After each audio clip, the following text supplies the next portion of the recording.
नमस्कार। आज हम बात करेंगे हिस्ट्री में यानी कि इतिहास में मगध का उत्कर्ष के बारे में। जो 16 महाजनपद है, तो 16 महाजनपदों में मगध महाजनपद जो है सबसे शक्तिशाली और समृद्ध महाजनपद था। तो आज हम मगध महाजनपद के बारे में पढ़ेंगे और मगध महाजनपद का उत्कर्ष किस प्रकार हुआ उसके बारे में आज चर्चा करेंगे। तो सबसे पहले अगर बात करें तो महाभारत और पुराणों के अनुसार महाभारत और पुराणों के अनुसार अगर बात करें तो महाभारत और पुराणों के अनुसार मगध राजवंश का जो शुरुआत हुआ है, मगध के राजवंश का जो शुरुआत हुआ है वो हुआ है बृहद्रथ वंश से। बृहद्रथ वंश से हुआ है और ये बृहद्रथ वंश का संस्थापक जो है वो है बृहद्रथ है। बृहद्रथ वंश का संस्थापक है बृहद्रथ। बृहद्रथ था कौन? ये बृहद्रथ जो है वह वसु का पुत्र है और जरासंध का पिता है। जरासंध का नाम सुने होंगे आप लोग महाभारत में। बृहद्रथ जो है वसु का पुत्र है और जरासंध का पिता है। इसमें देखिए कि मगध का जो प्रारंभिक राजधानी थी, तो प्रारंभिक राजधानी गिरिव्रज, जिसको बाद में राजगृह कहा गया, तो उसको पहले वसुमती कहा गया था। तो ये वसुमती जो जगह है जिसको गिरिव्रज कहा गया, तो वसुमती का स्थापना बृहद्रथ का पिता वसु ने ही किया था। नाम क्या था? वसुमती या गिरिव्रज, और बाद में इसका नाम राजगृह पड़ा। तो पहला वंश जो देख रहे हैं हम लोग बृहद्रथ वंश, जिसका संस्थापक माना गया है बृहद्रथ को, जो कि वसु का पुत्र है और जरासंध का पिता है। जरासंध के बारे में आप लोग महाभारत में सुने होंगे कि जरासंध जो है मगध का एक प्रतापी राजा था, जिसने कई बड़े राजाओं को हराया था। लेकिन बाद में श्री कृष्ण के निर्देश पर जो है पांडुपुत्र भीम ने जरासंध का वध किया था। राजगिरी में ही जो अखाड़ा बना हुआ है वहां वध किया था। तो यहाँ जरासंध के बाद देखिए कि अगर बात करें बृहद्रथ वंश का, तो बृहद्रथ वंश का अंतिम शासक जो माना गया है वो माना गया है रिपुंजय को माना गया है। अंतिम शासक रिपुंजय है।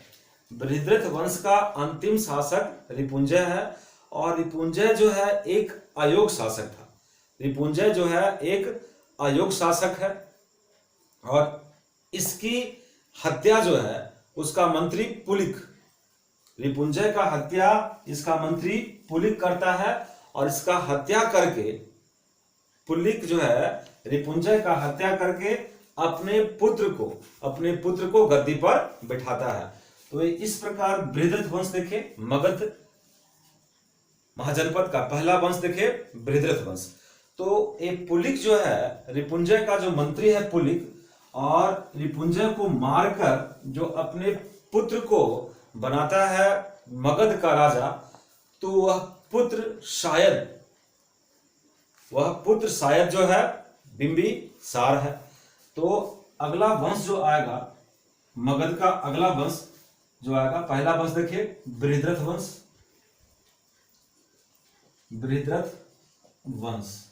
पहला वंश देखिए। अगला वंश जो आएगा वह है हर्यक वंश। इसको हम लोग पितृहंता वंश भी कहते हैं, पितृहंता वंश भी कहते हैं। पितृहंता वंश इसलिए कहते हैं कि हर्यक वंश के जितने भी शासक हुए वे सभी शासक जो है अपने पिता का हत्या करके ही जो है शासक बने हैं। इसलिए हर्यक वंश को पितृहंता वंश भी कहा जाता है। और ये हर्यक वंश जो है ये 544 ईस्वी पूर्व से लगाकर 412 ईस्वी पूर्व तक शासन किया है। 544 ईस्वी पूर्व से लगाकर 412 ईस्वी पूर्व तक 412 ईस्वी पूर्व तक मगध महाजनपद पर हर्यक वंश के शासकों का अधिकार रहा। तो हर्यक वंश के बारे में बात करें तो हर्यक वंश का संस्थापक कहीं कहीं पर माना, कहीं कहीं पर नहीं, अधिकांश पुस्तकों में हर्यक वंश का संस्थापक जो है माना गया है बिंबिसार को। बिंबिसार को माना गया है हर्यक वंश का संस्थापक। लेकिन एक राइटर है बीडी महाजन, तो वे बिंबिसार को हर्यक वंश का संस्थापक नहीं मानते हैं, क्योंकि जब बिंबिसार मगध की गद्दी पर बैठा था तो इसका उम्र मात्र 15 वर्ष ही था, और 15 वर्ष की अवस्था में कोई व्यक्ति जो है किसी राजवंश का नींव नहीं डाल सकता है, स्थापना नहीं कर सकता है। तो उनका कहना है बिंबिसार। अभी देखे थे हम लोग यहाँ पर कि बृहद्रथ वंश का अंतिम शासक था रिपुंजय, और रिपुंजय का हत्या जो है उसका मंत्री पुलिक किया था, और पुलिक जो है अपने पुत्र को जो है मगध का शासक बनाता है, और शायद वो शासक ही क्या था, बिंबिसार था। तो हर्यक वंश का प्रथम शासक जो है वो है बिंबिसार, और बिंबिसार जो है 544 ईस्वी पूर्व से लगाकर, बिंबिसार 544 ईस्वी पूर्व से लगाकर 492 ईस्वी पूर्व तक राज किया है। 544 ईस्वी पूर्व से लगाकर 492 ईस्वी पूर्व तक, 492 ईस्वी पूर्व तक बिंबिसार जो है मगध पर राज्य किया है। अगर बिंबिसार की बात करें तो बिंबिसार को जैन साहित्य में श्रेणिक कहा गया है। बिंबिसार को जैन साहित्य में कहा गया है श्रेणिक। बिंबिसार को जैन साहित्य में बिंबिसार को श्रेणिक कहा गया है। बिंबिसार मगध के जो है आरंभिक हर्यक वंश का प्रथम शक्तिशाली शासक माना गया है। तो जब प्रथम शक्तिशाली शासक माना गया है, इसका मतलब है कि हर्यक वंश का क्या कोई और शासक मगध पर शासन किया है, उसका नाम तो नहीं आता है, लेकिन इस तरह बात हम लोग करते हैं कि बिंबिसार जो है मगध का जो है हर्यक वंश का प्रथम शक्तिशाली शासक जो है बिंबिसार को माना गया है, जिसको जैन साहित्यों में क्या कहा गया है, श्रेणिक कहा गया है। जैन साहित्यों में इसको श्रेणिक कहा गया है। बिंबिसार जो है अंग देश पर अधिकार कर लिया था। सबसे पहले बात करें बिंबिसार के बारे में, अधिकार कहां किया, तो ये अंग महाजनपद जो है, तो अंग देश पर बिंबिसार अधिकार कर लेता है, और उस अंग देश पर अधिकार कर लेने के बाद जो है उसका नेतृत्व जो है अपने पुत्र अजात शत्रु के हाथों में देता है। और अब जो है अंग देश मगध के क्षेत्राधिकार में आता है, और उस पर शासन कौन कर रहा है, बिंबिसार का पुत्र अजात शत्रु कर रहा है, देता है।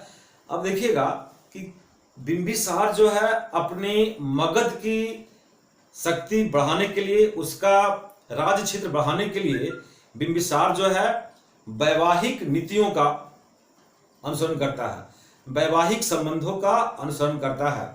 ऐसे बिंबिसार की कई शादियां बताई गई है, परंतु 3 महत्वपूर्ण पत्नियां बताई गई है बिंबिसार का।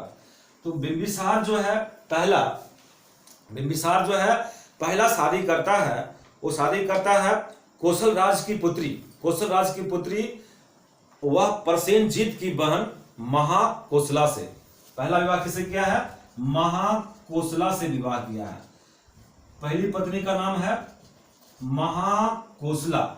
ये महाकोसला कौन है, कौशल राज की पुत्री एवं प्रसेनजीत की बहन है। कौशल राज की पुत्री एवं प्रसेनजीत की बहन है महाकोसला। तो प्रथम विवाह जो किया वो कौशल महाजनपद के कौशल राज की पुत्री और प्रसेनजीत की बहन महाकोसला से किया। जब महाकोसला से विवाह कर लिया, यानी कि कौशल राजकुमारी से जब विवाह कर लेता है, तो अब जो है कौशल के साथ जो है उसकी शत्रुता समाप्त हो जाती है।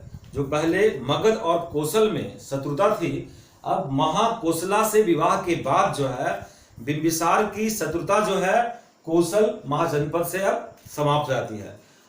आगे बात करें उसकी दूसरी पत्नी का नाम है चेलना। दूसरी पत्नी का नाम है चेलना। ये चेलना जो है ये वैशाली की लिच्छवी गणराज की कन्या है। दूसरी पत्नी का नाम है चेलना। चेलना जो है वैशाली की लिच्छवी गणराज की कन्या है और चेलना का ही पुत्र है अजात शत्रु। चेलना का ही पुत्र है अजात शत्रु। उसके बाद तीसरी पत्नी का जो नाम है उसका नाम है क्षेमा। तीसरी पत्नी का नाम है क्षेमा, जो कि पंजाब के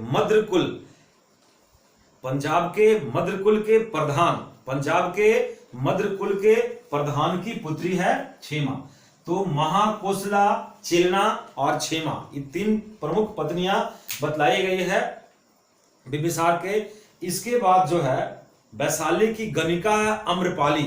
तो अम्रपाली का भी संबंध बताया गया है बिंबिसार से कि अम्रपाली भी जो है का संबंध जो है बिंबिसार से रहा है और अम्रपाली से भी बिंबिसार को एक पुत्र की प्राप्ति हुई है। उसके बाद देखिएगा यहाँ पे बिंबिसार के आगे, जब बिंबिसार वैवाहिक संबंधों के दौरान, जब बिंबिसार जो है वैवाहिक संबंधों के द्वारा अपनी राजनीतिक स्थिति सुदृढ़ कर लेता है, तब क्या करता है बिंबिसार जो है मगध को जो है सबसे अधिक खतरा किससे है? अवंती से।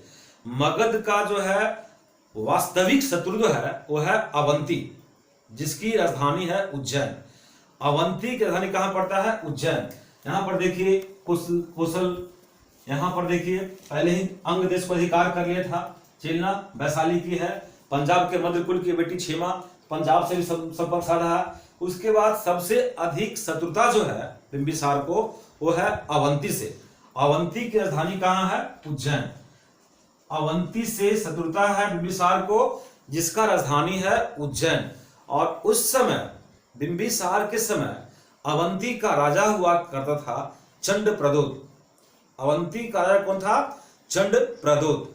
और चंडप्रद्योत जो है उससे बिंबिसार का युद्ध भी हुआ था। चंडप्रद्योत महासेन नाम पूरा है और बिंदुसार के बीच जो है युद्ध भी हुआ था। लेकिन बाद के दिनों में दोनों को ऐसा लगा कि शत्रुता अच्छी चीज नहीं है, तो दोनों मित्र बन जाते हैं। और ऐसा बात आता है, प्रसंग आता है कि जब अवंती का राजा चंडप्रद्योत पीलिया रोग से ग्रसित होता है, तो बिंबिसार क्या करता है? अपने प्रसिद्ध वैद्य जीवक को जो है चंडप्रद्योत के इलाज के लिए जो है भेजता है उज्जैन। चंडप्रद्योत के इलाज के लिए अपने प्रसिद्ध वैद्य जीवक को भेजता है। बिंबिसार अंग देश का शासक ब्रह्मदत्त को पराजित कर उसे अपने अधीन कर लिया था। तो यहां पर देखें कि अंग देश को अधीन किया है और उसका जो अधिकार जब कर लेता है अंग देश पर बिंबिसार, उसका नेतृत्व कौन करता है? फिर बाद में उसका पुत्र अजातशत्रु करता है। लेकिन अंग राज का राजा कौन है जिसको बिंबिसार हराया था? उसका नाम है ब्रह्मदत्त। ब्रह्मदत्त को जो है पराजित किया था। अब देखते हैं कि मगध की पहली राजधानी जो राजगीर थी, उस समय इसे बिंबिसार के समय में इसे गिरिब्रज कहते थे। जो राजगिरी राजधानी है उसे गिरिब्रज कहते थे। तो बौद्ध धर्म के अनुसार बिंदुसार ने लगभग 544 ईस्वी पूर्व से लेकर 544 ईस्वी पूर्व से लेकर 492 ईस्वी पूर्व तक जो है शासन किया है। और इसके बाद जो है बिंबिसार के बाद इसका पुत्र जो है अजातशत्रु मगध का शासक बनता है। देखिए ऐसा बात यहां पर आता है कि अजातशत्रु को बोला गया है कि पितृहंता शासक है, यानी कि अजातशत्रु जो है अपने पिता का हत्या करता है। देखिएगा अजातशत्रु के बारे में बताया गया है कि अजातशत्रु जो है एक जो है ऐसा व्यक्ति है जो चाहता है कि बहुत जल्द ही हम शासक बने। इसमें एक कहानी आता है। ऐसे तो हर्यक वंश का प्रथम शासक बिंबिसार के बाद दूसरा शासक जो आता है अजातशत्रु। तो अजातशत्रु को बताया गया है पितृहंता शासक, क्योंकि अजातशत्रु अपने पिता बिंबिसार का हत्या करके ही मगध का राजा बना है। लेकिन बताया गया है कि अत्यधिक महत्वाकांक्षी था अजातशत्रु, और करता क्या है, अजातशत्रु को ऐसा लगता है कि उसके पिता बिंबिसार जो है, क्योंकि बिंबिसार के कई पुत्र थे, तो अजातशत्रु को ऐसा लगता है कि उसके पिता बिंबिसार हो न हो किसी और को मगध का राजा बना दे, इसलिए बिंबिसार को अजातशत्रु कैद कर लेता है और मगध का राजा बनता है, ऐसा बताया गया है। और कैद खाने में जो है बिंबिसार का देख रेख उसकी पत्नी चेलना करती है। चेलना जो कि अजातशत्रु की मां है, और चेलना कौन है, वैशाली लक्ष्मी गणराज की कन्या है। तो जब चेलना के द्वारा अजातशत्रु को ये जानकारी मिलती है कि ऐसा नहीं है, उसके पिता यानी बिंबिसार जो है अजातशत्रु को ही ज्यादा मानते हैं और वे चाहते हैं कि मेरे बाद मगध महाजनपद का राजा जो है अजातशत्रु ही बने, उसे विश्वास दिलाने के लिए चेलना जो है अजातशत्रु को बतलाती है कि तुम्हारे पिता तुम्हें इतना चाहते हैं कि जब तुम छोटे थे तो तुम्हारे अंगुली में जो है, अंगुली में सूजन हो गया था और इसके कारण तुम्हारी उंगली में काफी दर्द था, और तुम्हारे पिता तुम्हें इतना मानते थे कि वे तुम्हारी उंगली को जो दर्द था उसको अपने मुंह से चूस लिए थे ताकि तुम्हारा दर्द जो है कम जाए। इस बात को सुनकर जो है अजातशत्रु को अपने आप से नफरत होता है और वह जो है एक बड़ा सा लोहा के रड लेकर जो है दौड़ता अपने पिता की तरफ कि ताकि उसकी जंजीर को तोड़ दे और उसको आजाद कर दे। लेकिन जैसे ही बिंबिसार अपने पुत्र अजातशत्रु को अपनी ओर आते हुए देखता है तो बिंबिसार को लगता है कि उसका पुत्र जो है उसका वध करने वाला है। इसी के डर से बिंबिसार जो है जहर खाकर आत्महत्या कर लेता है, ऐसा बताया गया। फिर कई प्रसंग में ऐसा बात बताया गया है कि अजातशत्रु को अपने पिता का हत्या करने के लिए उस्काने वाला व्यक्ति जो है वो व्यक्ति है गौतम बुद्ध यानी सिद्धार्थ का चचेरा भाई देवदत्त। देवदत्त जो कहता है अजातशत्रु से कि देखो राजकुमार, आयु बहुत कम है जीवन का और तुम बहुत अधिक समय के लिए राजा नहीं बन पाओगे, इसलिए हे राजकुमार तुम अपने पिता का वध करो। जब देवदत्त के उस्काने पर अजातशत्रु अपने पिता का हत्या करने का प्रयास करता है तो उस समय वह पकड़ा जाता है, और पकड़ा जाने के बाद जो है बिंबिसार का हत्या करने के आरोप में सभी व्यक्तियों को दंड दिया जाता है, परंतु अपने पुत्र अजातशत्रु को बिंबिसार दंड नहीं देता है और उसे राजपाट सौंपकर खुद एकांतवास में चला जाता है। परंतु अजातशत्रु जो है एकांत में रहने के बावजूद भी जो है बिंबिसार की हत्या कर देता है। तो ऐसा प्रसंग आया है। तो अगला शासक जो बन रहा है वो बन रहा है मगध महाजनपद में, और हर्यक वंश का शासक जो है वो बन रहा है अजातशत्रु। और अजातशत्रु जो है ये अजातशत्रु जो शासन किया है मगध पे वो किया है 492 ईस्वी पूर्व से रहकर 460 ईस्वी पूर्व तक, 492 ईस्वी पूर्व से रहकर 460 ईस्वी पूर्व तक शासन किया है अजातशत्रु। अब यहाँ पर साफ जाहिर सी बात है कि अजातशत्रु को पितृहंता शासक ही बोलेंगे, जिसने अपने पिता बिंबिसार का हत्या करके सिंहासन पर अधिकार किया था। और देखिए ये बौद्ध और जैन दोनों मतों का पोषक था। शुरुआत के दिनों में ऐसा बताया गया है कि अजातशत्रु जो है वह जैन धर्म को मानता था और बाद में फिर जो है ये बौद्ध धर्म को मानने लगा है। जैन धर्म के कारण ही जो है ये गौतम बुद्ध से भी नफरत करता है, लेकिन बाद के दिनों में जब एक गौतम बुद्ध से मिलता है तो मिलने के बाद अपने पिता की हत्या का जानकारी देता है और उसका पछताव करता है कि हमने एक गलती की है, हमने पाप की है, और उसके बाद जो है बौद्ध धर्म का समर्थक बनता है। देखिए, चूंकि इसके पिता ही बिंबिसार ही कई राज्यों को, कई महाजनपदों को खुद मिला था, तो अब जो है मगध जो है धीरे धीरे एक शक्तिशाली और बड़ा महाजनपद बनते जा रहा है। अब देखिएगा ये क्या करता है, अजात शत्रु। तो अजात शत्रु के समय में क्या हुआ कि राजगृह के, अजात शत्रु के समय में राजगृह के सप्तकर्णी गुफा में, राजगृह के सप्तकर्णी गुफा में प्रथम बौद्ध संगति का आयोजन हुआ था। राजगृह के सप्तकर्णी गुफा में, सप्तकर्णी गुफा में प्रथम बौद्ध संगति का आयोजन किया गया था। और जो प्रथम बौद्ध संगति जो सप्तकर्णी गुफा में हुआ था, उसमें अध्यक्ष, प्रथम बौद्ध संगति कहा हुआ है, राजगीर के सप्तकर्णी गुफा में हुआ था। तो यहां पर देखिएगा कि अजात शत्रु जो कि अपने पिता बिंबिसार का हत्या किया है और पितृहंता शासक कहलाया है, तो बाद में इसका पुत्र उदयन भी जो है अजात शत्रु का हत्या करता है और वो भी पितृहंता शासक बनता है। तो बाद के दिनों में अजात शत्रु का हत्या कौन किया है, उसका पुत्र किया है, उदयन किया है। लेकिन अजात शत्रु जो है अपने साम्राज्य को बढ़ाने के लिए सबसे पहले जो है वो काम करता है वैशाली के लिए, और वैशाली में फूट डालने का काम, वैशाली में जाकर फूट डालने का काम जो है अजात शत्रु का मंत्री करता है, जिसका नाम है वर्षकार। अजात शत्रु का मंत्री का नाम है वर्षकार।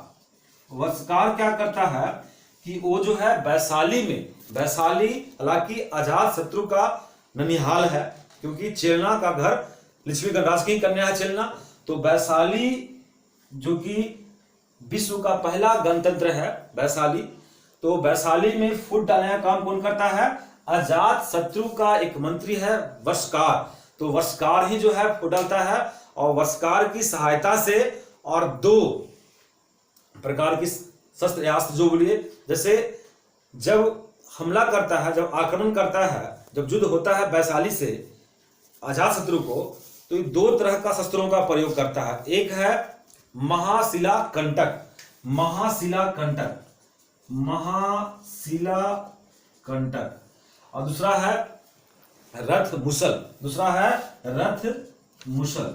इसमें क्या है, महाशिला कंटक, रथ मुसल और मंत्री वर्षकार की सहायता से अजात शत्रु जो है अब वैशाली को जीतता है। तो ये महाशिला कंटक ऐसा शस्त्र से पत्थर जो है फेंकता है, और रथ मुसल एक प्रकार का रथ होता है जिसमें कई तरह का गदा लगा हुआ रहता था।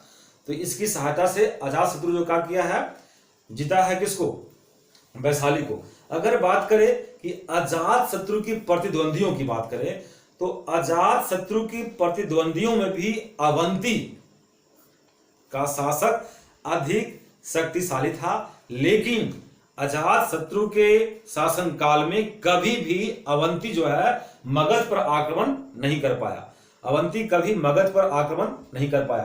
देखे थे कि अजात शत्रु के पिता बिंबिसार के टाइम में भी अवंती के राजा चंडप्रद्योत का युद्ध हुआ था बिंबिसार से, लेकिन अजात शत्रु के टाइम में भी सबसे शक्तिशाली शासक जो है अवंती के शासक ही है। लेकिन अजात शत्रु के शासन काल में कभी भी अवंती के शासक जो है मगध पर आक्रमण नहीं किया। हालांकि अवंती के शासक जो है कौशांबी और वत्स को जीत चुका था, कौशांबी और वत्स को जीत चुका था, फिर भी अजात शत्रु के शासन काल में कभी भी अवंती जो है मगध पर आक्रमण नहीं किया। उसके बाद मगध का तीसरा शासक हुआ, उसका नाम है उदयन। तीसरा शासक है उदयन। उदयन के बारे में बताया गया कि अजात शत्रु का पुत्र है। उदयन ये अजात शत्रु का पुत्र है, और उदयन जो है 460 ईस्वी पूर्व से लगाकर 460 ईस्वी पूर्व से लगाकर 444 ईस्वी पूर्व तक शासन किया है। उदयन 460 ईस्वी पूर्व से लगाकर 444 ईस्वी पूर्व तक शासन किया है। उदयन के बारे में कहा गया कि उदयन के टाइम आते आते जो है मगध एक बहुत बड़ा साम्राज्य बन चुका था। अब जो है इसके लिए राजधानी राजगिरी यानी गिरिव्रज छोटा पड़ जा रहा था, इसीलिए उदयन जो है गंगा और सोन के संगम पर पाटलिपुत्र नामक शहर का स्थापना किया और मगध की राजधानी जो है राजगिरी से पाटलिपुत्र ले गया।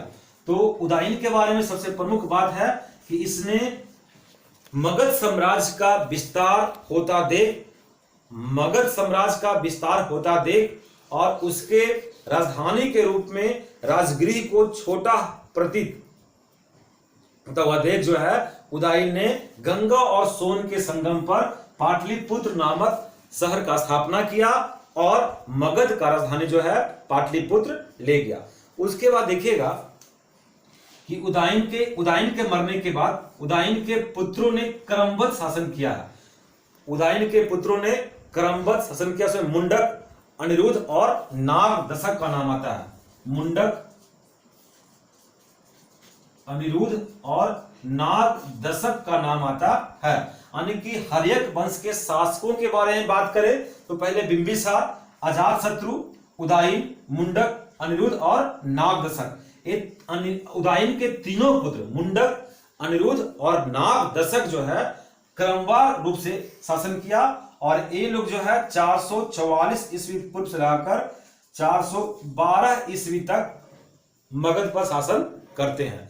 इसके बाद में देखिएगा कि हर्यक वंश का जो अंतिम शासक है नागदशक, तो हर्यक वंश का अंतिम शासक जो नागदशक है, तो नागदशक को जो है दर्शक भी कहा गया है। नागदशक को दर्शक भी कहा गया है, नागदशक को दर्शक भी कहा गया है।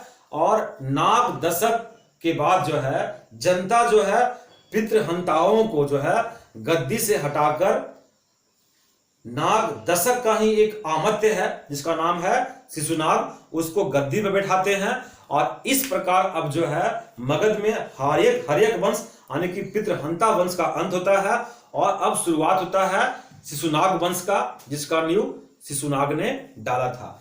तो हर्यक वंश के बाद पहला वंश था बृहद्रथ वंश, दूसरा है हर्यक वंश। हर्यक वंश के बाद जो है मगध का साम्राज्य पर जो अगला वंश आता है उसका नाम है शिशुनाग वंश। और शिशुनाग वंश के बाद जो है नंद वंश आएगा और नंद वंश के अंत के बाद जो है फिर आएगा मौर्य वंश। तो अगले वीडियो में हम लोग बात करेंगे शिशुनाग वंश और नंद वंश के बारे में। तब तक के लिए थैंक यू, धन्यवाद।